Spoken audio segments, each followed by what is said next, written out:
Welcome to the road to growth, success of an entrepreneur. We've raised the bar. Learn firsthand from successful business owners and create your own path to success. I'm going to show you how great I am. It's time to hit the road to growth with team lead of the Enriquez Group, Realtor Vinny.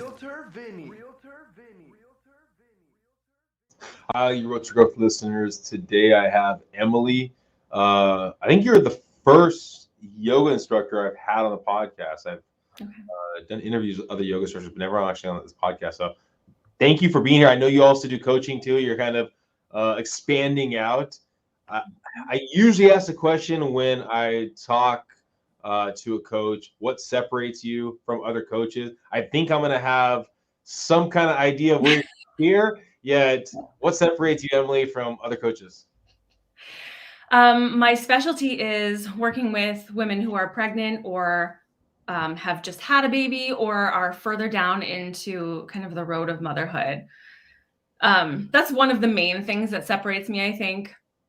And then I think the other thing, I suppose, is like the main theme that I work with people is empowerment and learning about what power you hold, what your intuition is, and how to like listen to that rather than just kind of following along like the directions, you know, like the signs, like really like listening in here. That's something that I focus on a lot. From a lot of stuff I can find about you, and again, behind the curtain for people, I get connected with a lot of different people about the podcast, and then I'm kind of diving deeper. We have a little bit of a conversation beforehand.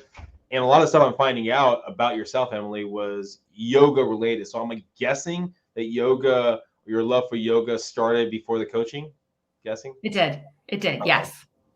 Is that the next question? Tell me about it. Yeah, tell me about it. So I started out practicing yoga as a tool. I didn't really know what it was. I knew that it was, I kind of had a loose, idea. Maybe I had seen videos of it, but I really utilized it to manage stress and anxiety. Growing up, there was a lot of stress and anxiety in the home, right? Just for to keep things general for now. And I used my yoga practice to kind of move through some of that stuck and heavy stuff that I felt that I didn't know could be moved. I thought that was just how life was. I thought that everyone was stressed about family dynamics and everyone was overworked and stressed and underpaid at their jobs. And, everyone was stressed in general. And up until that point, I didn't know that was anxiety because I thought that was life. And so as I started to practice more and feel the effects of yoga, it just changed my perspective. It changed how I related to myself. It changed how I related to the world. And so that's how I started. And it kind of moved into a specialty in prenatal yoga first. As soon as I learned that there was a specialty for that, I knew right away I wanted to move towards that. Even as a child, I was fascinated with the relationship of mother and child, like the bond that is just so unique. And of course, like going down the road of yoga and then studying prenatal yoga and just really getting a sense for how deep that bond actually goes and how early it starts. And the impact that it has and how far down the road it has an impact. It's just so powerful. And I knew that there was something sacred and really important about that, and important about that for me to discover and I didn't know at that point, but to really kind of help usher and guide down the road. So you talked about yoga. How old were you when you first started yoga? I was, I think 25, 26, something like that. Okay. And you talked about, that there was personal stuff, family stuff, things like that. Was it more of in your 20s or at a younger age?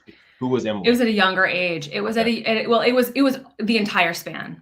Oh, wow. Okay. It was really a long span, several decades of addiction plagued our home.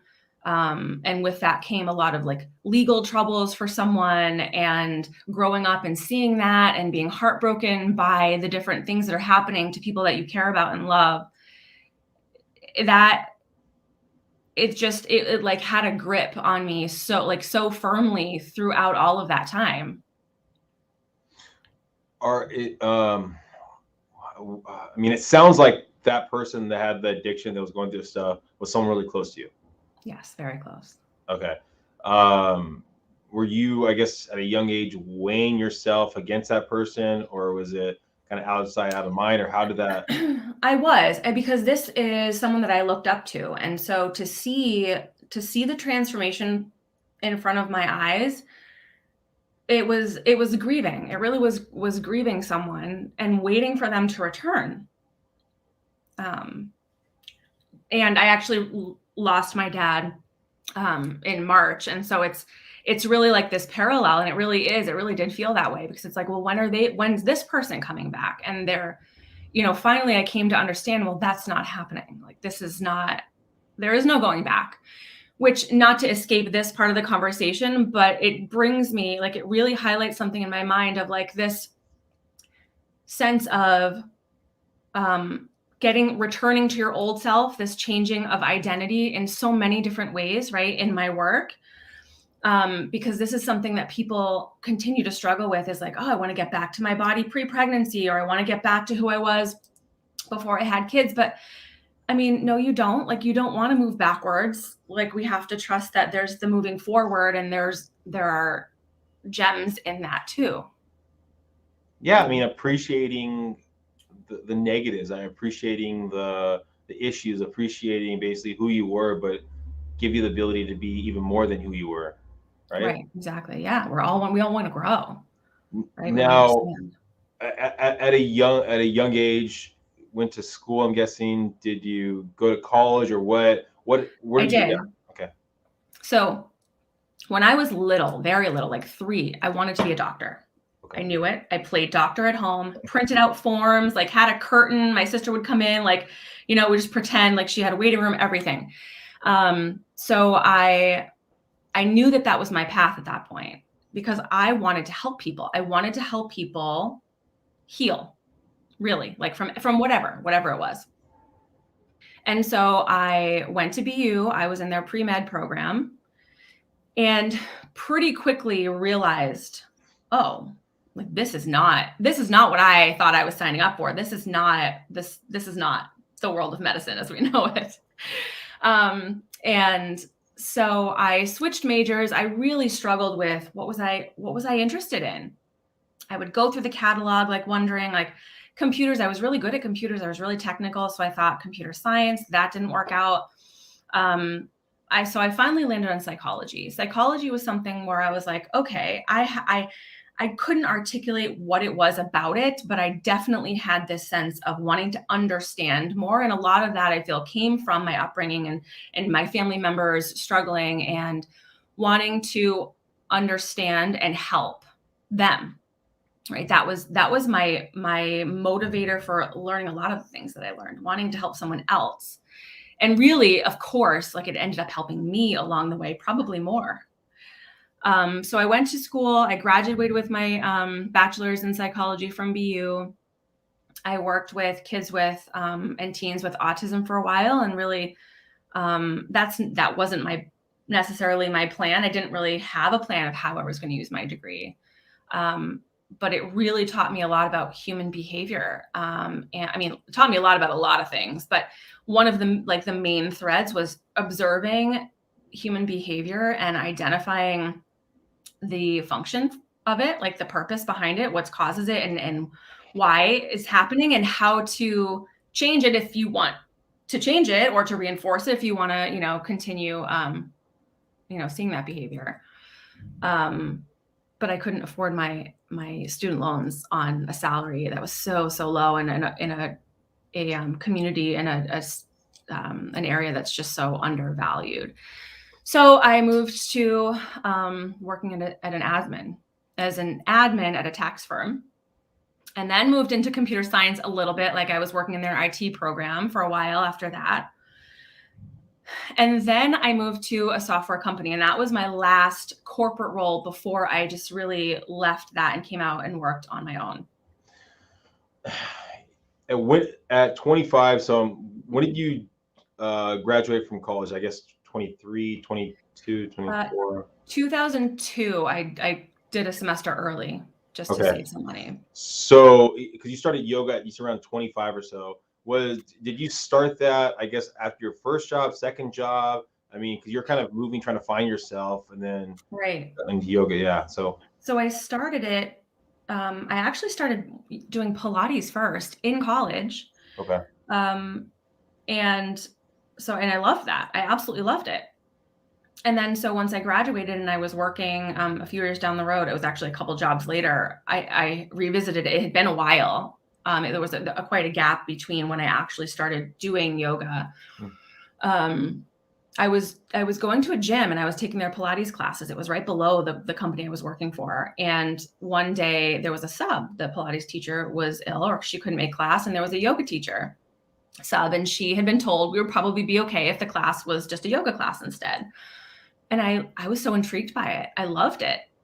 And so I started seeking out ways to practice yoga. I started with like these free 20-minute just audio downloads on my phone, and would practice in my house. And I would, do it almost daily. Like, I just loved it.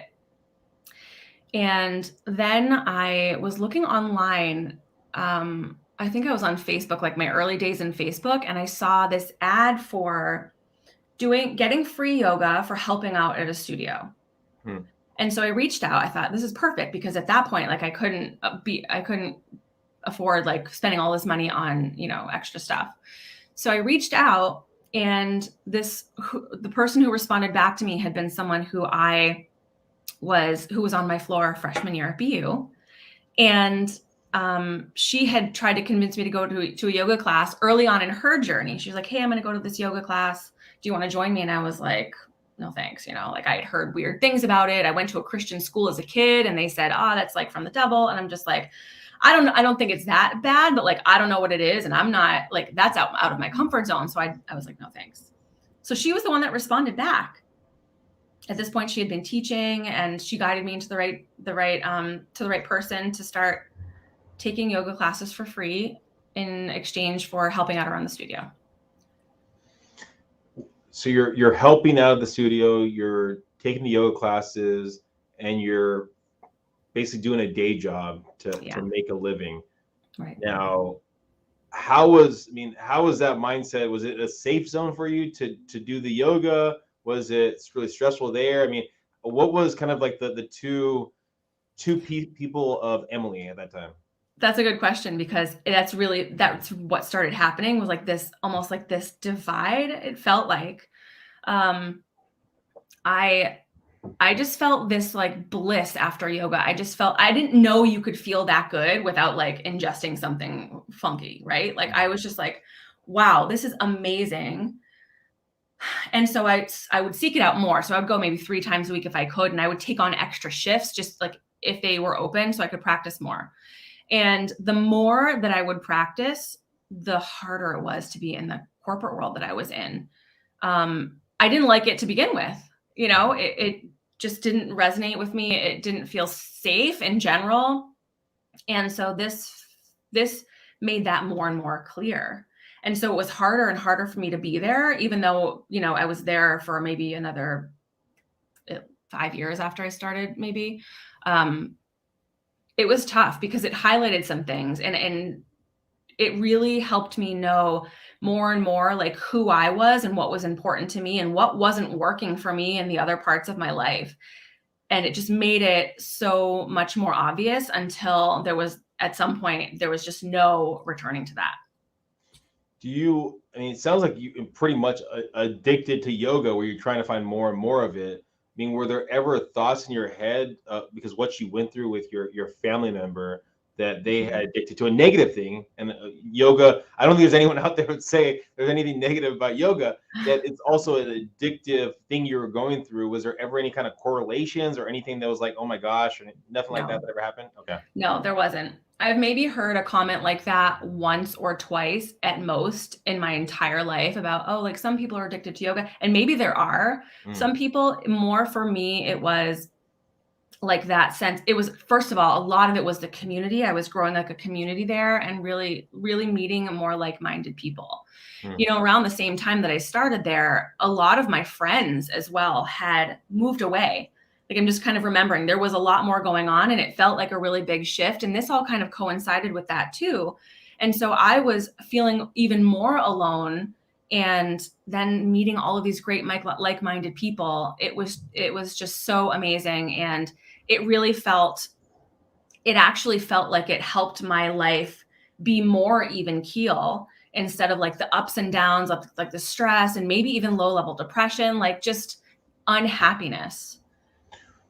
When did you start thinking of the idea that you can make this safe zone, right, into your source of income, the way you actually provide for yourself and your family? When did you start thinking that was possible? Well, it took a while. It took a while for me to even think that I could do that.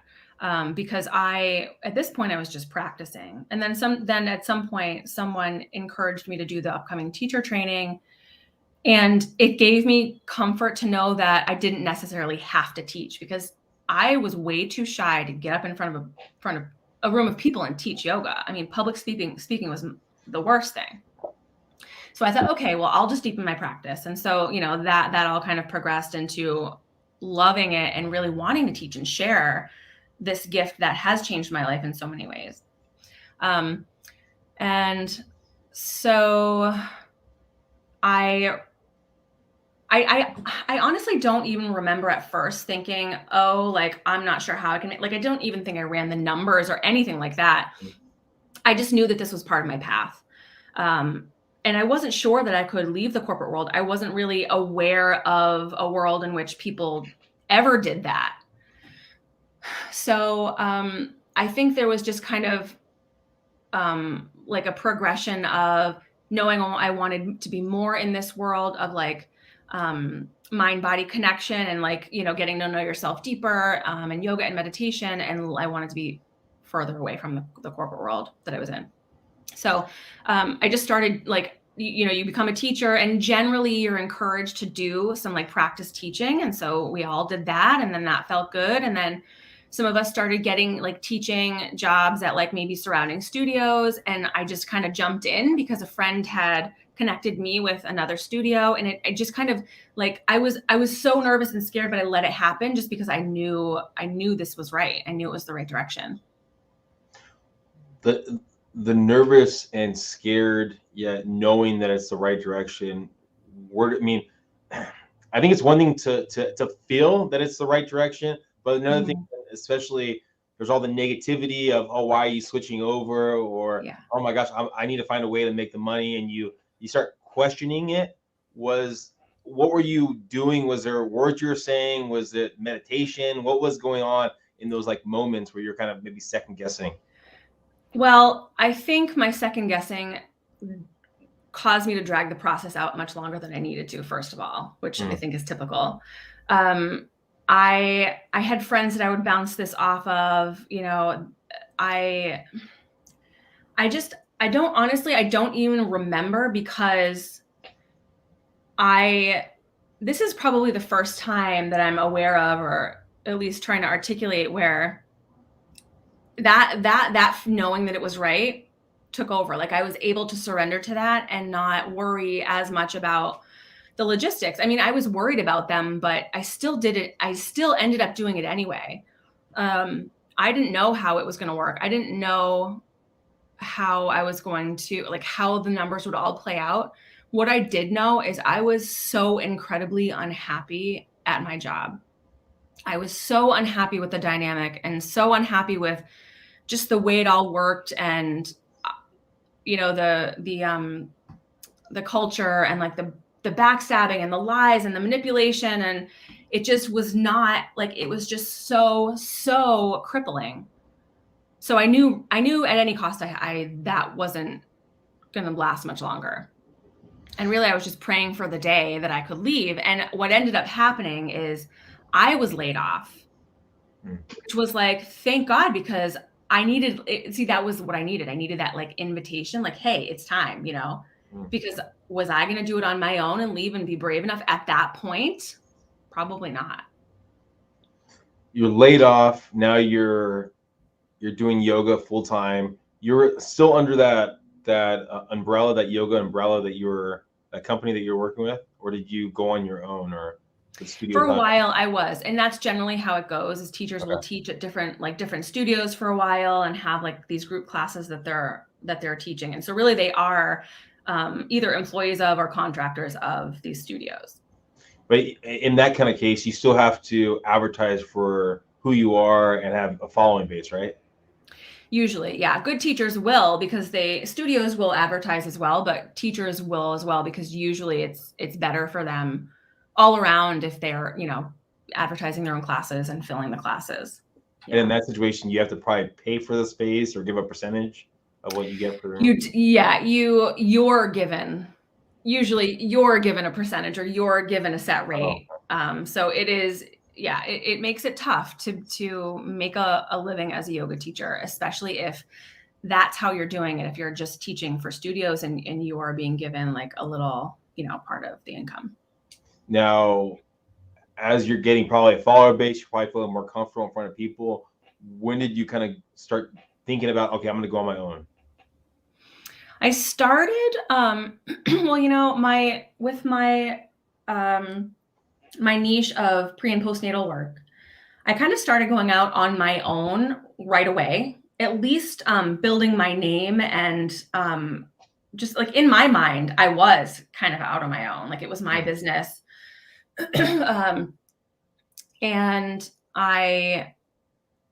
I gradually kind of grew that and gradually stepped away, and it took a while. I mean, I was teaching at different studios for a while, but I was also starting to do one-on-one work in women's homes, helping them one-on-one for many reasons. Generally they were pregnant, right? They were pregnant, or they just had a baby, because they, for whatever logistical reasons, they didn't want to or couldn't get to a studio, or they had some other things going on and they wanted someone with that specialty to come and like give them a customized practice. So I started doing that more because, one, it just felt like a much more equal energy exchange. I didn't feel as burned out doing that. I felt much more appreciated doing that. But also it really allowed me to connect one-on-one with women and learn their stories. And while I absolutely love the group work because it's a whole room, listen to me, like I was just telling you how I didn't want to be in a whole room of people, but like it's a whole room of people. And usually I was teaching prenatal yoga, so it's like double the people, right? And all of this energy, and like I know what they're able to get from this experience, even if they don't know it yet. And so that's so powerful, and I just absolutely loved that. But I know for me, I also really love the one-on-one, getting to know someone intimately, getting to know their story, getting to know like their energy and how like things, like how information comes to me like through their energy and through just like how things unfold in the moment together. And that work really speaks to me, the one-on-one work with women. For the pregnant women that are going through the yoga, and you're taking on their information, they're probably talking to you throughout the process. Mm-hmm. When do you start looking at the idea that I could incorporate coaching with this, or actually give feedback back to them? And when did that start coming about? That started coming about when I had a client come to me. She was referred to me for fertility yoga, which wasn't something that I had necessarily advertised, but it's all tied together. And I knew that I could be of service to her one way or another.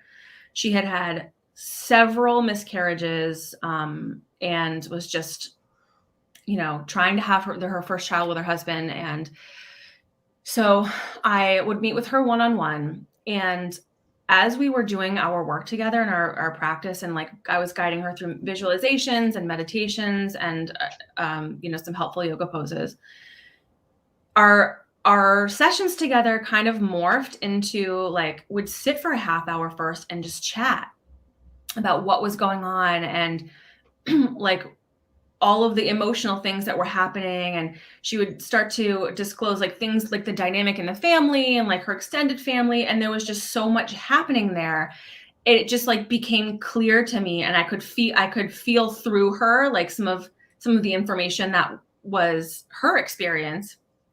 And as I started to like guide her verbally through things and ask questions and help her navigate, it came very naturally, and it was so incredibly helpful and beneficial to her. And then we would move into kind of using that, where we had gone with our conversation.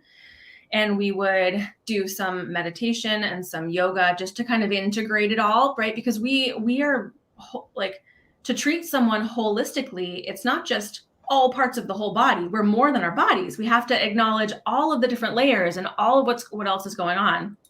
And we were really able to do that. And then fast forward, maybe almost a year later, or a year after we had been working together, and I found out she had this beautiful little girl. So,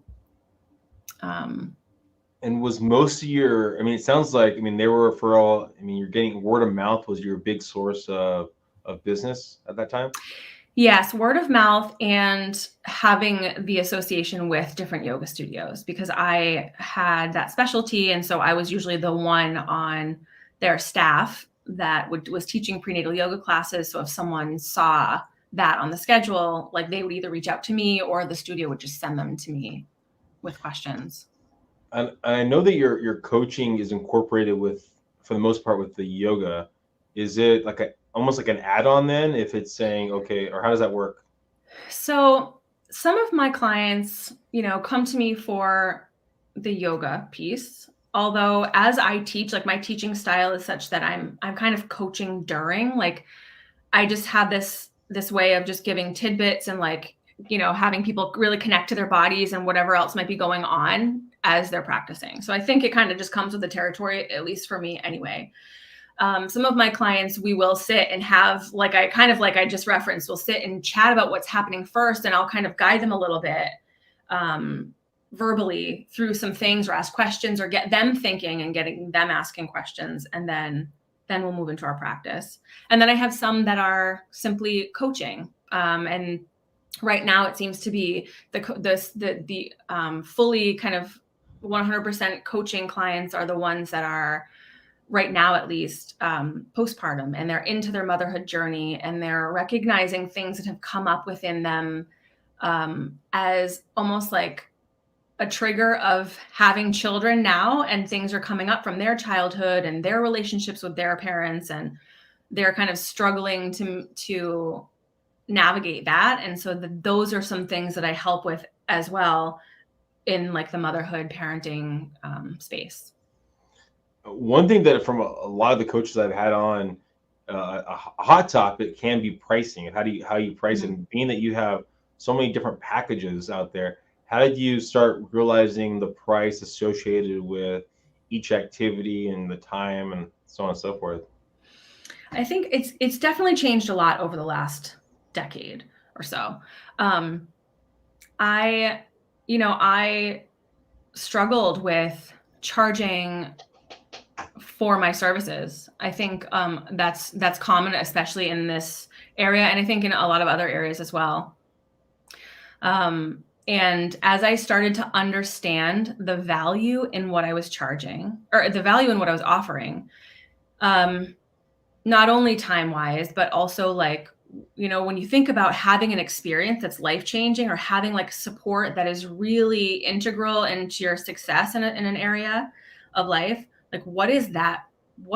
Can you even quantify, like, what is that worth to people? What is that worth to me, knowing that I'm helping to really bring that to someone? And so I've worked with coaches myself with money mindset, with understanding my own, energetics and human design, and working with like my own kind of past limiting beliefs about myself. And that has really helped me figure out in my business as well, how do I monetize my services and my time? What's that worth to me? And what do I believe it's worth to someone that I am delivering this to? Makes sense. I mean, that sounds like, I mean, that was probably one of the bigger things you've kind of had to go through. I mean, what are the things in building your business, building your brand, have you had to kind of work through? I think, who am I to help someone with something? Who, like, the whole kind of worthiness, because, I mean, and of course now at this time in my life, I understand we all struggle, and many of us struggle with that. And like I said, like, I've had to see and witness and be told time and time again, Emily, like, this work has saved me. Like, this is a lifesaver. Like, you've had this impact, you've had that impact. Like, I couldn't have done this without you. And me seeing the changes in people, just being able to see and feel it. And as I do that, my own work, and understand, like, what does that mean? Like, how important that is with myself, I can better understand, wow, that is life-changing for that person, and just kind of understanding the magnitude of what I am offering and what I'm able to help guide people with. So I've really had to, and I continue to work on this, is, like, self-worth, and am I in a place where I can help someone with this? And why am I the one, to help them? Like, why me? I think those have been the main things, and then everything else kind of circles around it. How do you remind yourself? How do you bring yourself back up from those moments? My own personal practices of yoga and meditation, my own sense of spirituality that I, have delved into a lot the last several years and continue to develop. Just kind of really, really connecting to that, because that really allows me to connect past all the bullshit that, like, we're thrown at, and all, like, the illusions of things and the thoughts and the things of other people that are pushed on us. It's allowed me to connect more to, like, my truth. And it's something that I never would have understood. What does that mean?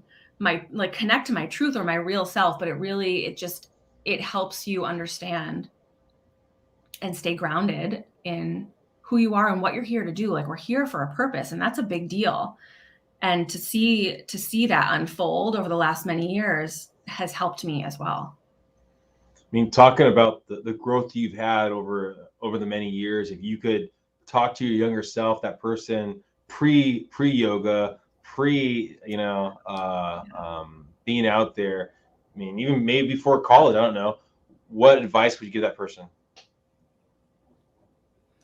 Well, I would love to tell that person, well, just skip that major, skip that, and go here. And I think a lot of us, if, like, looking back and wanting to give advice, would be like, oh, don't worry about that, just go here. But I wouldn't have got, like, all of those pieces have led to this, like my struggling with finding this, and, like, my landing in corporate, like, it all really, honestly, truly led to it. So I suppose my advice would just be, just keep going. Like, it gets better and better and better. Just keep going. And to really urge myself at that time to trust that. Well, we'll finish off this question. Talking about keep going, if we're talking in 5 years from now, where's Emily going to be? Where's your practice going to be? That's a great question, because I'm at a time where things are morphing and shifting and growing, and what I'm offering, and, like, what I'm discovering within my business and myself. So I know that I will be helping people, probably women, probably mothers, probably kind of staying in that space. But I think it will be on some kind of larger scale.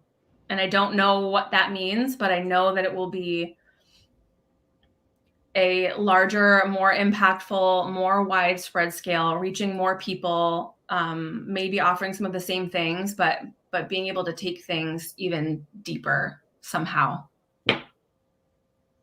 And I guess that's a journey that you're going to kind of figure out as you go. At least you have an idea of where you want to be, yet exactly the location. Right. to be determined. Right. And I'm okay with that. If someone's listening right now and they want to find more information about yourself, they want to take one of your classes, connect, whatever it might be, what's the best platform, best way of them doing that? The best way to connect with me is through my website, emilymasnoon.com. They can contact me right through there, or my email address is there. I'm also active on Instagram, so they can message me there as well. Perfect. Well, thank you, Emily, for being here. All of Emily's information will be in the show notes. So please go in there. Please subscribe, please share, and go reach out to Emily. Thanks, everyone. Bye. Thank you.